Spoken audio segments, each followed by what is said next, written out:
Comienzo del Evangelio. El libro de Marcos es uno de los libros sobre el Evangelio de Jesús que no fue escrito por un apóstol como quizás los otros evangelios. Podríamos preguntarnos entonces, ¿por qué se le tomó importancia?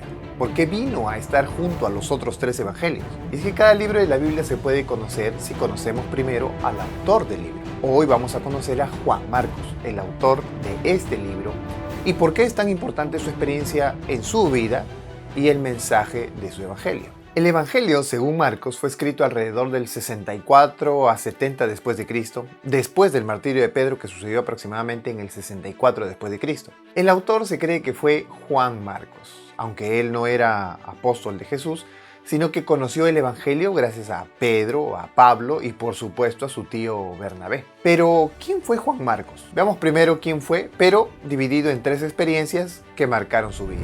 ¿Quién era Juan Marcos? Al darse cuenta de esto fue a la casa de María, la madre de Juan, llamado también Marcos, donde muchos estaban reunidos y oraban. Este pasaje quizás nos esté hablando de un Juan Marcos del año 40 después de Cristo. Juan Marcos era un joven que vivía en Jerusalén junto a su madre María. María era adinerada y simpatizante de la iglesia, tanto que ella había ofrecido su propia casa para las reuniones de oración en Jerusalén, como lo narra Hechos capítulo 12. Había entonces en la iglesia que estaba en Antioquía profetas y maestros: Bernabé, Simón, el que se llamaba Níger, Lucio de Cirene, Manaén, el que se había criado junto con Herodes el tetrarca, y Saulo.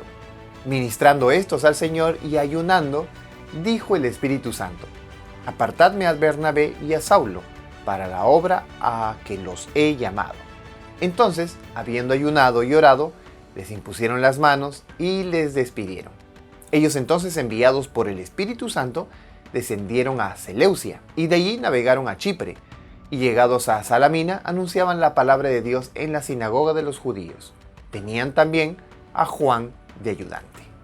Y el verso 13 dice: habiendo zarpado de Pafos, Pablo y sus compañeros arribaron a Perge de Panfilia, pero Juan, apartándose de ellos, volvió a Jerusalén. Aquí podemos notar que Juan Marcos era un ayudante de su tío Bernabé y de Saulo. Este suceso podría fecharse alrededor del 46 después de Cristo. Sin embargo, Juan Marcos decidió retirarse del viaje misionero hacia Jerusalén. El comentador bíblico Matthew Henry destaca algunas razones por las cuales Juan Marcos se habría retirado de la obra misionera. Él imagina que quizás se fue porque Saulo o Pablo vino a ser el líder en vez de su tío Bernabé, o tuvo temor a los viajes misioneros hacia Antioquía de Pisidia, porque era muy conocido que era peligroso, o quizás, como era un judío de Jerusalén, no le gustó la idea de evangelizar a los gentiles, o quizás extrañaba a su madre. La verdad es que las razones de su deserción no las sabemos con seguridad. Lo que sí nos queda claro es que él se aparta. Y también sabemos por la Biblia que esta situación de alejarse de la obra misionera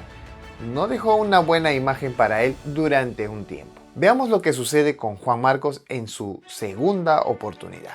Después de algunos días, Pablo dijo a Bernabé: volvamos a visitar a los hermanos en todas las ciudades en que hemos anunciado la palabra del Señor para ver cómo están.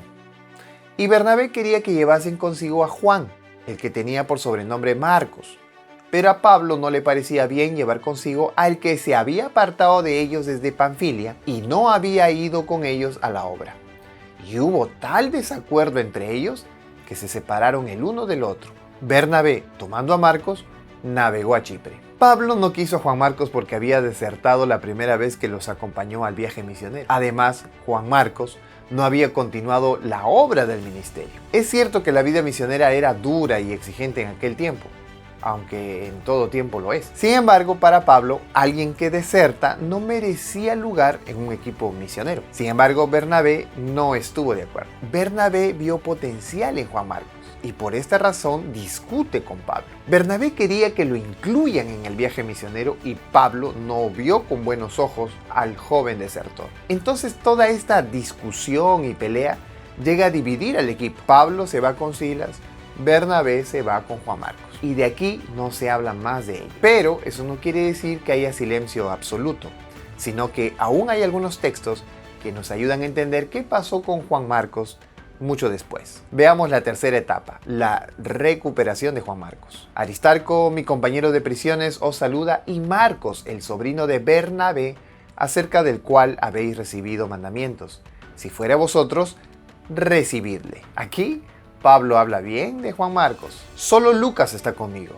Toma a Marcos y tráele contigo, porque me es útil para el ministerio. Ahora Pablo tiene una buena consideración por Juan Marcos. Te saludan Epafras, mi compañero de prisiones por Cristo Jesús, Marcos, Aristarco, Demas y Lucas, mis colaboradores. Pablo entonces menciona que Juan Marcos es uno de sus colaboradores. La iglesia que está en Babilonia, elegida juntamente con vosotros, y Marcos, mi hijo, os saludan. Pedro considera a Juan Marcos incluso como su hijo. Aquí podemos notar que Juan Marcos es valioso para el ministerio. Incluso Pedro lo considera. Notemos también que estas cartas fueron escritas a principios de los años 60 de nuestra era, así que habían pasado 15 o 20 años después desde la experiencia registrada en Hechos 15.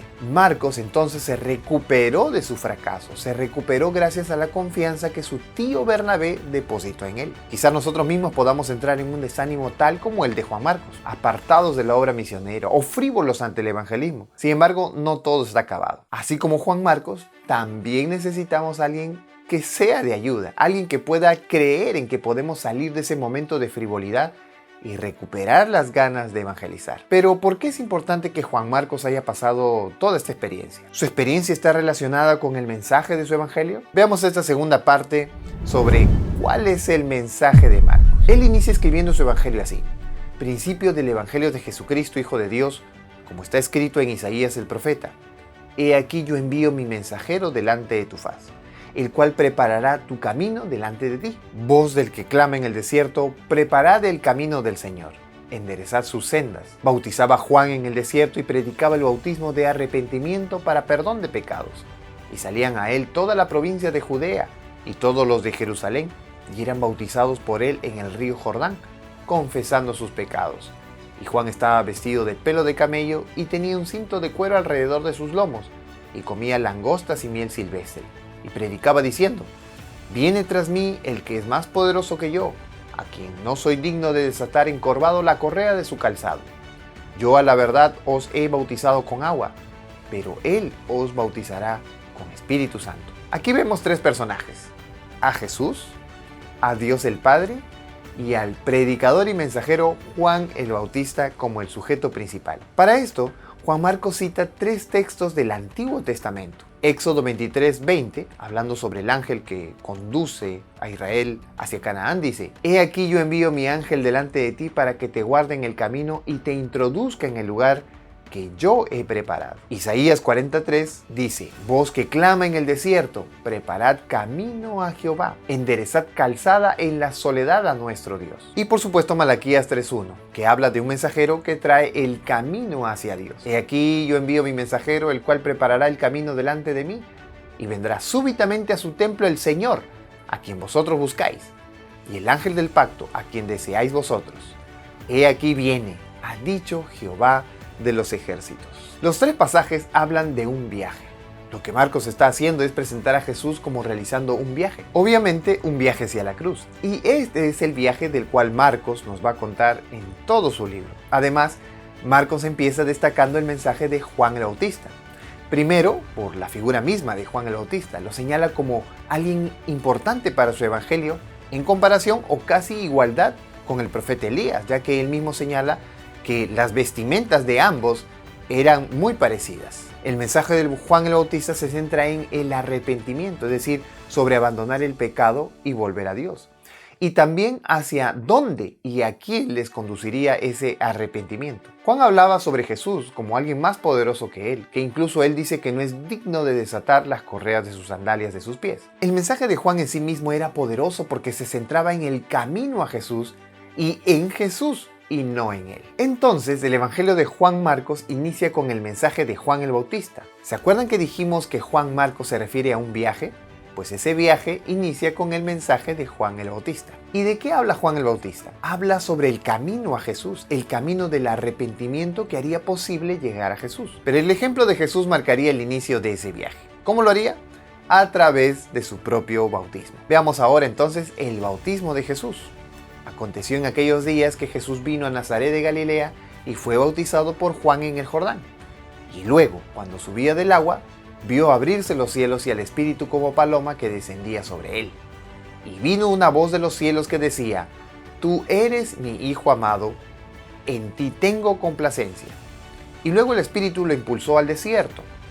Y estuvo allí en el desierto 40 días y era tentado por Satanás y estaba con las fieras y los ángeles le servían. Aquí podemos notar una cosa interesante en el bautismo de Jesús.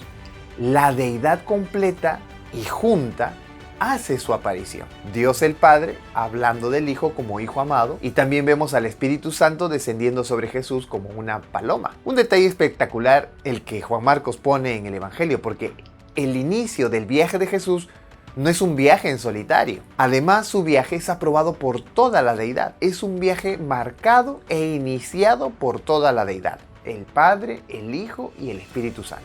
Los tres declaran el inicio del ministerio de Jesús. Algo interesante que debemos notar es que en este evento donde las tres personas de la deidad se hacen presentes, se vuelve a repetir en la escena de la cruz registrada en Marcos 15. Ahora, después del bautismo de Jesús, se da inicio a su ministerio y volvemos a ver a la deidad. El Espíritu impulsa a Jesús al desierto. Esta palabra impulso o impulsar, del griego ekbalo, también es usado cuando se habla de expulsar demonios, es decir, como si se empujara o llevara o lo obligara. Obviamente el Espíritu Santo tenía poder en la vida de Jesús. Además, recordemos que Jesús estaba lleno del Espíritu Santo. Esto quiere decir que la voluntad de Jesús estaba sujeta a la voluntad del Espíritu. Estaba sujeta a la voluntad de Dios el Padre. Y el Espíritu lo lleva entonces a iniciar este ministerio enfrentando a Satanás en el desierto. Además, Juan Marcos presenta a Jesús como divino y como también humano.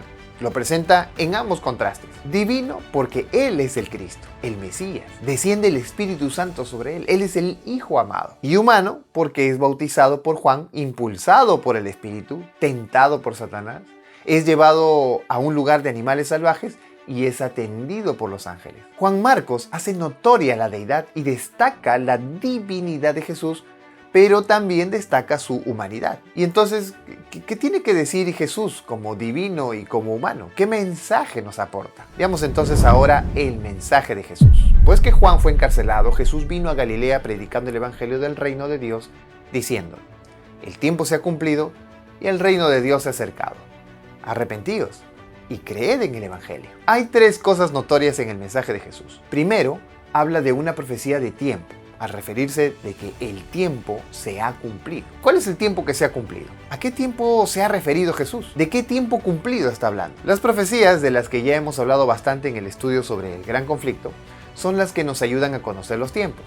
Y es justamente el libro de Daniel que nos ayuda a entender el tiempo de Jesús. La profecía de las 70 semanas de Daniel 9 nos lo indica. Sabe pues y entiende que desde la salida de la orden para restaurar y edificar a Jerusalén hasta el Mesías príncipe, habrá 7 semanas y 62 semanas, y se volverá a edificar la plaza y el muro en tiempos angustiosos. Y después de las 62 semanas, se quitará la vida al Mesías, pero no por sí. Y el pueblo de un príncipe que ha de venir destruirá la ciudad y el santuario, y su fin será con inundación, y hasta el fin de la guerra durarán las devastaciones. Y por otra semana confirmará el pacto con muchos. A la mitad de la semana hará cesar el sacrificio y la ofrenda. Después, con la muchedumbre de las abominaciones vendrá el desolador hasta que venga la consumación y lo que está determinado se derrame sobre el desolador. El tiempo de Jesús, el tiempo del Mesías príncipe, estaba después de estas 69 semanas. Estaba en la semana 70 de las 70 semanas de la profecía. Jesús está indicando que su aparición estaba profetizada y que ese tiempo, que antes era profecía, ahora se estaba cumpliendo. Su tiempo había llegado. Segundo, el evento trágico para el Mesías se resuelve en la última semana de la profecía porque dice que se le quitaría la vida. Además, el verso 27 destaca la misión del Mesías.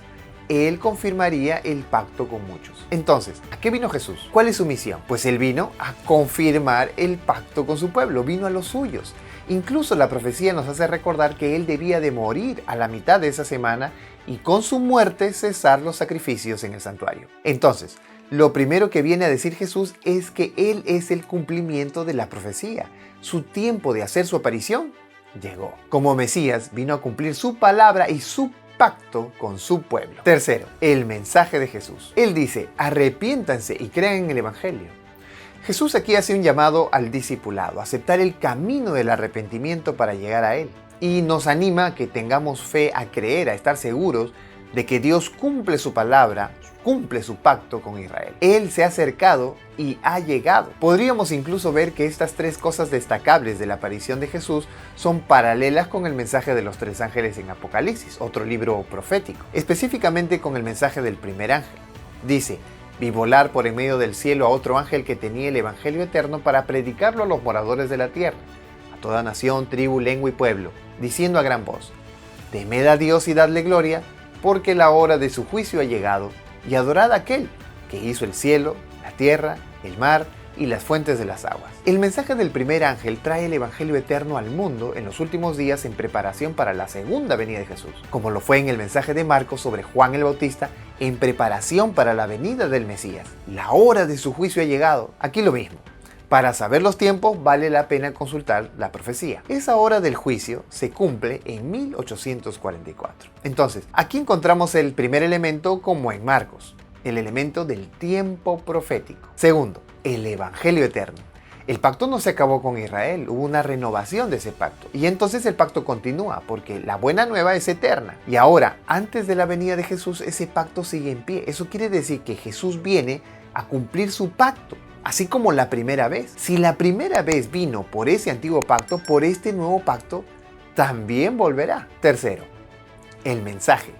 Mientras Marcos nos decía: arrepiéntanse y crean el evangelio, Apocalipsis nos dice: teman, glorifiquen, adoren a Dios. Así como todo fue cumplido con Jesús en Marcos, así también todo se cumplirá con Jesús en Apocalipsis. Y apenas estamos iniciando el estudio del libro de Marcos, un libro que nos apertura hacia Jesús, un libro que, en base a la experiencia de Marcos, podría también recuperar y restaurar nuestras ganas de cumplir la misión de Cristo. ¿No es acaso oportuno estudiar este evangelio? Que Dios te bendiga. Nos vemos en el siguiente video.